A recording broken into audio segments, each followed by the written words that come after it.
everyone. I'm Susie. I've worked with the stem cell transplant group at my institution for almost 15 years. Probably around longer than 5 years ago. It's obvious to us and other pharmacists that we work with, we see patients and you can't quite put the finger or reason on why a drug isn't working for them, other than you just kind of know that it's probably just them. So about 4 years ago, we started thinking about how we could implement pharmacogenomics in our patient population, and officially started doing it about 2 years ago, and it's been going pretty well. We preemptively get our panel prior to the transplant during the workup process, so we have all the information we need up front. So stem cell transplant's a curative treatment for patients with malignant and non-malignant disorders, and complications are common. So our patients need numerous supportive care medications to help prevent infection and graft versus host disease, but also for symptom management with chemotherapy like mucositis, nausea, vomiting.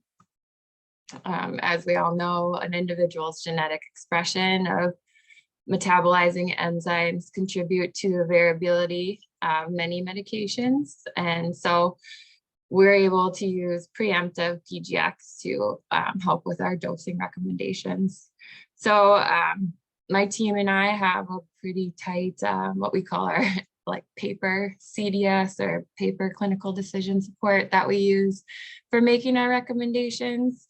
We made it in advance. We've definitely tweaked it along the way here and there, but it really has made it so that our team is very consistent in our recommendations, and it really makes our service for our patients very good. So we introduce the concept to them when we first meet them during workup, and if they agree to getting genotyping done, then we swab them on the spot and send out our test to an outside lab. And then we get the results back in about 3 to 5 days, which is still enough time for us to mold their plan according to what we think they're going to need before they even admit to the hospital for their transplant. So one group of meds that obviously, if you give somebody a stem cell transplant, you take away their immune system. So during that time, that little time or a special time while we wait for their new bone marrow to grow, is where they're most vulnerable to infections. And one that's going to matter today is fungal infections. So because of that, standard of care is that we're going to give our patients antifungal prophylaxis. Voriconazole is a antifungal that's used for prophylaxis or treatment of fungal infections after transplant. It has high PK inter and intra-patient variability, that if it has a narrow therapeutic index, we do therapeutic drug monitoring. If our patients' levels are too low, that it is leaving them at risk that they could get a breakthrough invasive fungal infection. But when levels are too high, especially voriconazole compared to the other azoles, you really do start to see the toxicities. So just a little reminder on voriconazole metabolism. It's metabolized by different cytochrome P450s. Most importantly today will be the CYP2C19, and it's metabolized to inactive metabolites, and then it's followed by glucuronidation. We do know that phenotypic variability of CYP2C19 has an impact on voriconazole trough concentrations. So we can kind of lump these into a couple different groups. The first one being the rapid and ultra rapid metabolizers. So this group's associated with higher risk, rates of metabolism and clearance, and that results in having subtherapeutic voriconazole trough levels and an increased risk for a fungal infection. Poor metabolizers are on the other end of the spectrum. They have a strong association with supratherapeutic trough concentrations and have an increased risk of adverse effects. There are evidence-based guidelines for the use of pharmacogenomic guided dosing via, like with CPIC. Those guidelines were in about 2016 and published in 2017. So it's also important with this drug that we take into consideration newer evidence that's surfaced when we're thinking about how we're going to be using our pharmacogenomic information to guide our dosing for our patients. Some other considerations that come up specifically for us is pediatrics. Voriconazole PK in the pediatric population is impacted by patient factors like age and weight. And then we go on and we assess drug levels using therapeutic drug monitoring. But even within the pediatric population itself, we actually have to break out our patients into different age groups because the metabolism of voriconazole is increased with younger age, and they need a higher dose per weight as the younger they are.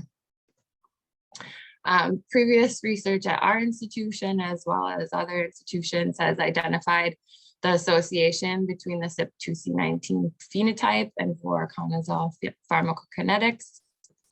And then another consideration that we have to take into account often is drug interactions. For our group, most significant being calcineurin inhibitors.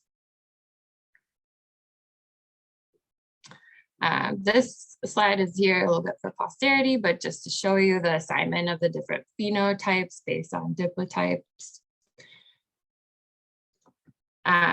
These are the original CPIC guidelines. There's actually two tables in the voriconazole monograph, where one for adults and one for pediatrics, and they are slightly different. But I've highlighted where in the red color where the recommendations are different than just give standard of care dosing. So in the original guidelines for rapid and ultra rapid metabolizer in the adult population, they would advise you just to choose an alternative agent. And also for poor metabolizer at the other end of the spectrum, same thing. Pediatric populations pretty similar with only the ultra rapid metabolizer or the poor metabolizer being in that choose an alternative agent. But this has caused me and my team to pause because before we had PGx information, we would start a standard dose on our patients if it was subtherapeutic, which it was quite often because of those factors, not only PGx, but also the age and less information on optimal dosing in pediatrics like 8 to 10 years ago compared to now. We would just increase the dose and then follow the levels and increase the dose and follow the levels until we got to a level that was in therapeutic range. So for us to just say right off the bat that if somebody is a rapid metabolizer, ultra rapid metabolizer, we just would choose something else is a little bit counterintuitive to us. So like I said earlier, there is newer literature that's been published that shows that maybe we could alter these guidelines or just move a little bit beyond these guidelines while we're actually applying PGx to our patients. So the first, I have a little trouble advancing.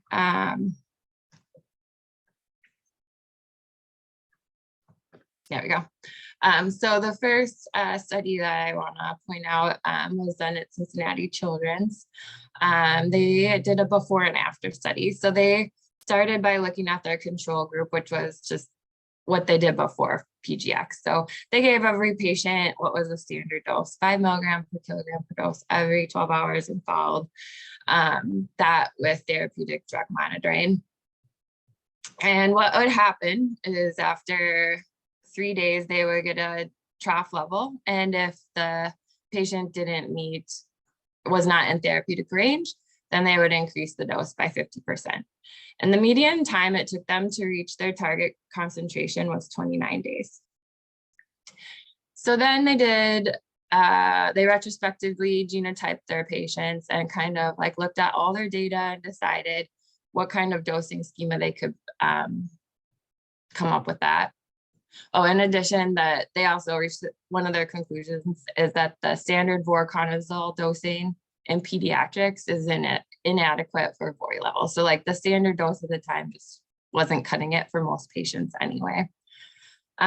So then they did their after study with their intervention, and they lumped their ultra rapid and rapid metabolizers into one group and used the increased dose. And then also their poor, intermediate, and normal metabolizer have started at a dose higher than what was previously considered standard dosing. And you can see that they reduced their median time to reach the target concentration from almost a month to just a week, which is about how long out we get a voriconazole level anyway. So to me, that means they're getting it right almost all the time on their first try. It's significantly different and really important for our patients because they're at risk for getting a breakthrough infection if they're subtherapeutic. Also, in the meantime, when we were waiting to see if these levels were therapeutic, we were double covering them with a second antifungal called mycofungin. And so they're on duplicate therapy for like a whole month. That's increased costs. We had to get more levels as we guess and check as we're going up on our doses. So to me, this study is done at Cincinnati, but just very similar to like what was happening at institutions all over the country. In the adult world, similar data has emerged recently. Kevin Hicks in Florida down at Moffitt did a study that's pretty similar in the adult group. He had a control group, a before and after, where they also got standard dosing and compared them to his intervention group. For ultra rapid metabolizers, his group chose to avoid voriconazole. Rapid metabolizers received a higher dose at 300 milligrams twice a day. And then poor, intermediate, and normal metabolizers used the standard dose. And his results were also very great in showing that they could reach a voriconazole level in therapeutic range in more patients using the higher dose. So really the conclusion there, and the one that we were already thinking before, is like, why would we just avoid voriconazole in this group altogether if they're a rapid or ultra rapid metabolizer? We could probably give them a higher dose and get the outcome we're looking for. And then this data was recreated by the group at Atrium Health. They took a similar intervention, but they did group their rapid and ultra rapid metabolizers into the 300 milligram twice a day group. And their results were very similar, that almost 80% of their patients were in therapeutic range compared to only around 50 of the historical percent in the historical controls. But they also reported some other good information, was that no patients experienced an invasive fungal infection in the intervention group. And they also looked at costs, how much less money they had to spend using the PGx guided dosing actually resulted in almost a $5,000 cost saving for the patient, compare the patients with the PGx guided dosing compared to their controls. Probably very similar, like double covering your patient, extra levels. There's also this downstream effect where I change a voriconazole level on a patient, then I also have to go on and change their tacrolimus level and get, or their tacrolimus dose, and then I have to get subsequent tacrolimus levels because voriconazole will drive up our tacro levels, and we're also trying to keep those in a very narrow therapeutic range. So all of this is like this big web that hopefully could be avoided if we could just get the dose right the first time and then keep a patient on the same dose for the whole course of their time they're on their antifungal. And for the bone marrow transplant world, that's 3 months after their transplant.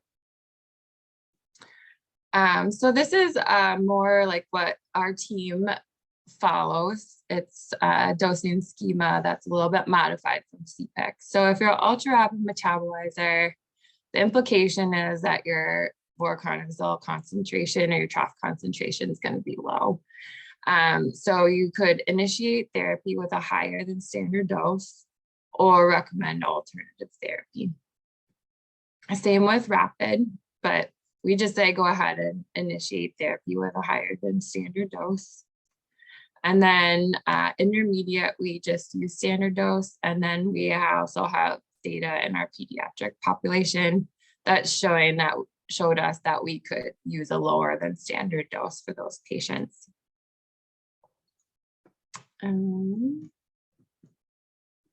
So overall, the benefit of using pharmacogenomics for the dosing of voriconazole is it really helps us avoid trial and error for our patients, especially when we're using the genetic testing prior to the initiation of voriconazole.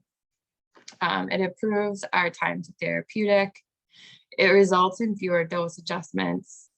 It eliminates that need for the antifungal double coverage, and then results overall costs lower for our patients. And that is all I have for the didactic portion, but I would love to entertain any questions anyone has for me.